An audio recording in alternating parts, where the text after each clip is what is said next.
Hi there, Lindsay here, the Frugal Crafter. Today we're going to do some scrapbooking, and I've had some pictures that I hunted down. This one I grabbed off Facebook. Somebody had taken a picture of my husband and I when we were out on a date with some friends, and then this one came from my husband's camera phone, so they're not the best photos, but I still want to put them in the scrapbook. I'm going to be using some Kraft cardstock as my base, and then I've got a variety of different kind of vintage papers here that I like. I think they're all from American Crafts on their various lines, but I like the colors. I'm not sure exactly what I'm going to use though, but some of those. I've got some fabric ribbon flowers that I made using some pretty off-ray ribbons, and I will have a video tutorial on this coming up in a day or two. And also I have some pretty buttons that I picked up at my last little shopping spree at Joann's. I just love that mint color. So let's go ahead and make a page together. Now, like I said, I'm just kind of I just grabbed some papers that I liked, and I'm not necessarily going to use all of them. I think I like this though, and I really like the polka dot on the Kraft. So what I'm going to do is just tear it, and if I tear it, like when you tear paper, whatever you're pulling towards yourself, you're not going to see the white edge, and what you're pulling away from yourself, you'll see the white edge if you've got like a piece of cardstock. So I just wanted to let you know about that if you were trying that technique at home. I know a lot of people don't really like to do that. I also like that heart, kind of heart bokeh look there. And I wanted to use a doily, and I have to tell you, these doilies are from Paper Mart, and I finally found my pH tester pen when I was doing some cleaning downstairs, and according to my American Crafts pH testing pen, if you can believe it, which I think so, it seems to be accurate, the doilies are acid free. So like when they're a purple pen, and when you color it on something, if it stays purple or blue, it's acid free. If it turns yellow, then it contains acid. So, you know, for what it's worth, that's the results I got from that. I think I want to do a little bit of this paper too, and you can even like go back and forth, and you can get partially white and partially not white torn paper that way too. Maybe I'll just tear that. I like to be able to see that white edge personally. Oh, I like that. Okay, so now, of course, the most important thing are the photos, but I do like to get my background papers kind of arranged. I'm going to use just a little double-sided tape to stick my papers down. My big adhesive gun is downstairs, so I kind of just got my little scrapbook bag up here, and don't mind the cat here, little cat here there. My cat really likes to hang out on this table. I don't know why. I guess she just likes, one of my cats just likes to be up high. It's kind of strange, so I don't really know what to do. If you have cats and you have a great way to keep them off of a space, you can go. I guess it doesn't bother me that she's up there. It's just every once in a while, like, you know, see a piece of cat hair and a adhesive, and it's like, oh, that's kind of gross, but I guess it's nothing to worry about. I could put a piece of tinfoil on that. I did put, when I first got the cats from the Humane Society, I put, they were hopping up on the counters, and I was worried they were going to hop up onto the stove because we have one of those flat ceramic top stoves. So I put tinfoil along the counters on the stoves, and that seemed to do it. They didn't hop up after that. I was really worried that they were gonna hurt themselves. So I guess I could do that here if it bothers me. That's probably not that big of a deal. It's kind of cute, I have to say. Okay, maybe I'll use this as kind of like the photo mat for my larger photo.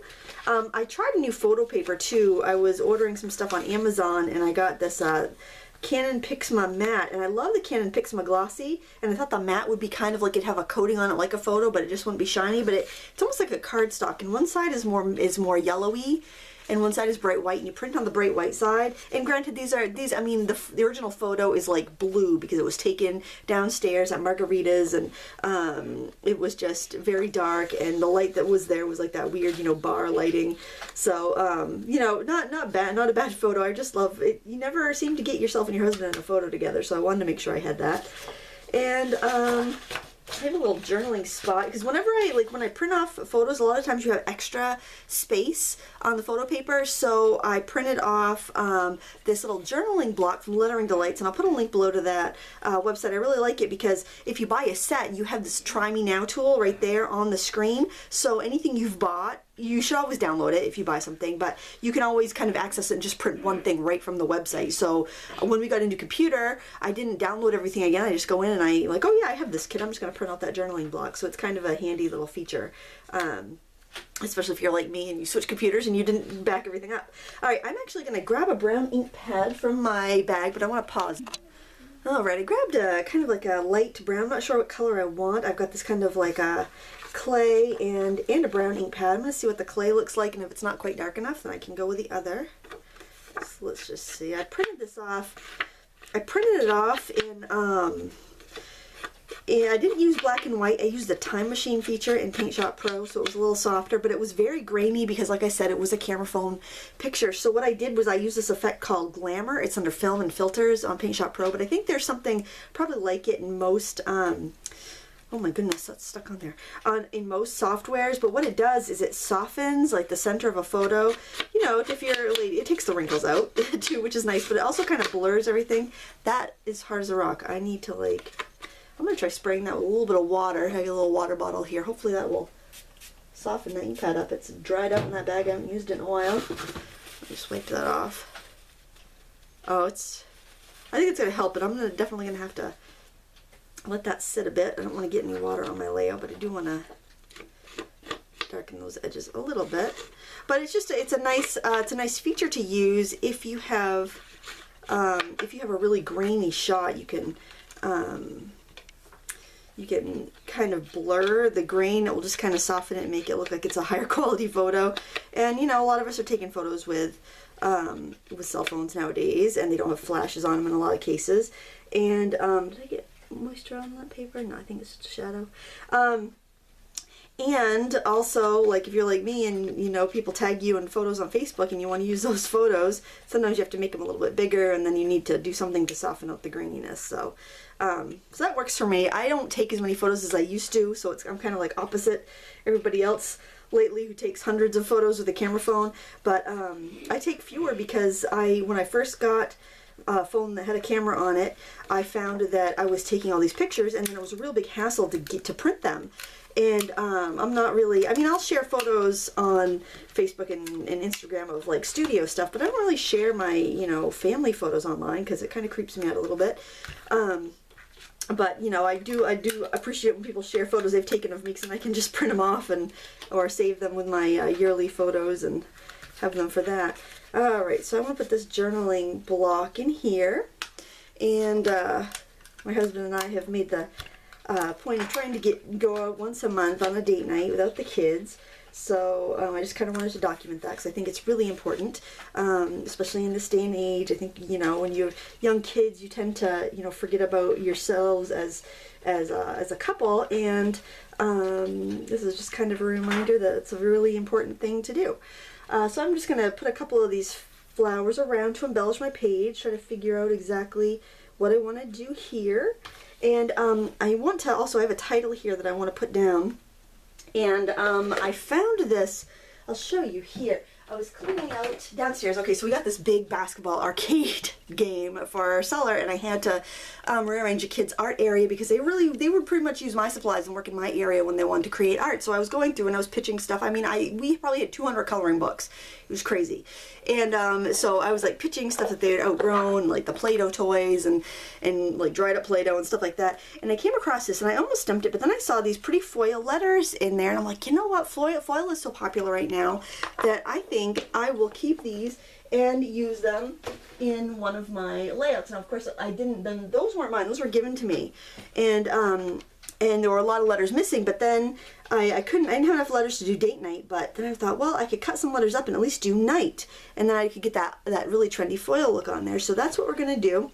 So basically I took a couple M's, there were a lot of M's, and I cut them apart to make my H and my T.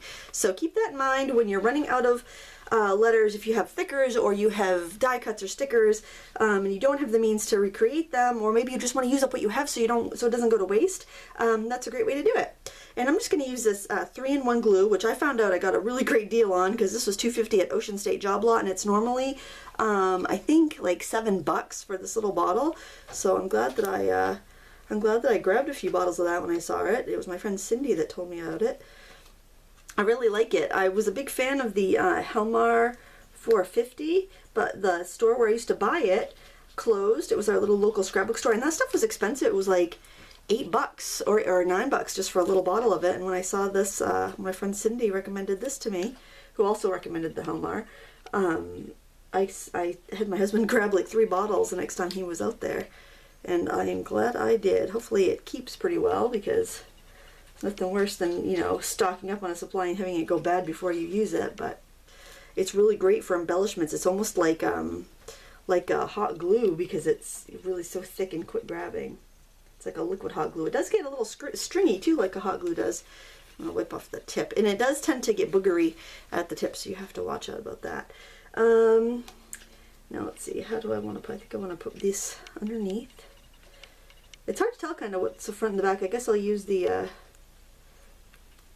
yeah, that's right ways. I want to put my letters on backwards. They're mirrored on both sides, so it's kind of hard to tell. And I mean, who knows how old these are? But I don't care, they're great. And that foil is so popular, but I'm most of the foil stuff I've seen, I have not been really in love with. I don't know what it is about it. It kind of reminds me, maybe it just reminds me too much of the 80s or something. I just remember, you know, when I was a kid, all the, you know, adults wearing these hideous gold metallic clothing, or, you know, things with gold screen printing on it, and I didn't care for that. But so I guess if I bring it in sparingly, then I can enjoy it. So here I'm going to build my letter H with my cut up letters. And I have mirror cardstock that die cuts really beautifully that I could use to make some letters, and maybe that's what I'll do next time. But I mean, I really like to keep my my scrapbooking simple and use what I have and have fun with it. I don't like to worry that everything's not perfectly matching or what have you. So, you know, if that bothers you, if you have to have it perfect, go ahead and make a die cut. Bless you. My daughter's here using the computer.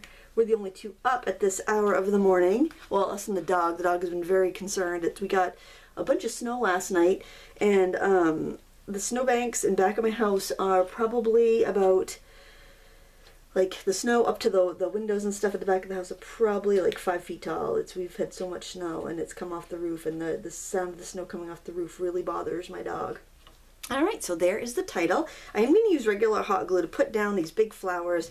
I don't know how many I'm going to use. So sometimes I like to put them down and then take them away and then see, you know, if it looks better with or without. I really like this really big one here. And I'm going to be kind of generous with the glue, because I want to make sure it's not going to catch on my page protectors too much. I haven't made very many dimensional pages lately, so I definitely have room in my scrapbook for a few. You could also, these ribbon flowers I'm going to show you how to make on another tutorial. They'd be great for hair accessories and that sort of thing too. So, you know, if you don't want to hide it away in a book, you don't have to. My daughters don't really wear too many like frilly hair accessories, so I'm glad to be able to use it to embellish a page. I like to put my big ones on first and then fill in with the smaller ones.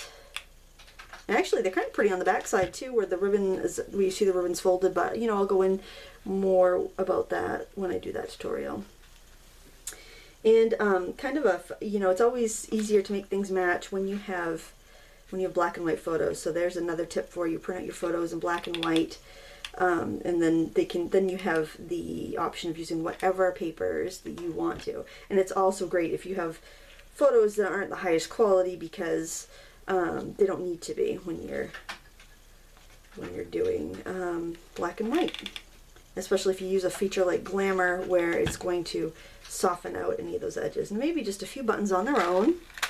This is really embellished for me. I usually don't get that embellished with a scrapbook page, but I really loved this package of buttons. They were 50% off at Joann's, and there's just something about this color mix that I really found pleasing. Actually, I got this one too. I must have been in a teal mood, because I got this, which is obviously a teal and orange mix. Let me see.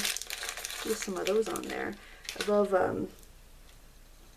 mixing complementary colors. And maybe a nice bright one over here too. Maybe we'll move that. Really, that's kind of a weird yellowy color. I don't know if that one quite goes that well. All right, maybe a couple over here. I do tend to go a little overboard. That's like that would be pretty with a ribbon through it. So maybe I'll save that for a different layout. Sometimes you have to flip them and see if there's like a right or wrong way for them to go. And there. I think I'm pretty happy with that. I don't know about that. Really, I take that one out, maybe replace it with a darker teal one. No, I don't think I like that one either. I think maybe just like that. Alright, now I'm going to glue the buttons down, and this layout is going to be done. Not bad for 15 minutes, I don't think. That's kind of like a record for me, but I did do the prep work. I mean, having your journaling block already done, you know, having your paper pulled, that for me, that seems to be what takes the longest time, deciding on what I'm going to use. But I will find, like, when if I always pull out, like, extra papers, and then that will make it really easy if I want to do a card later on, because it will, you know, I've got the colors all ready together. All I would need is like a Kraft card base, and then I could just quickly maybe put a little tag on there or stamp happy birthday or something like that, and make a quick little matching card. In fact, that's probably what I'll do as soon as I'm done this page. And that one's a tiny little button, and I don't want to burn myself, so I'm just going to put a little double glue right there. And you can either pick off any hot glue strings when you're done, or just zap it really quick with the heat gun, and that will make them disappear. So there's my finished page. I hope you enjoyed this project. If so, give me a thumbs up and subscribe, and check out my blog for the ribbon flower tutorial, and also the card that I'm probably going to make to go along with this. Thank you so much for watching. Until next time, happy crafting.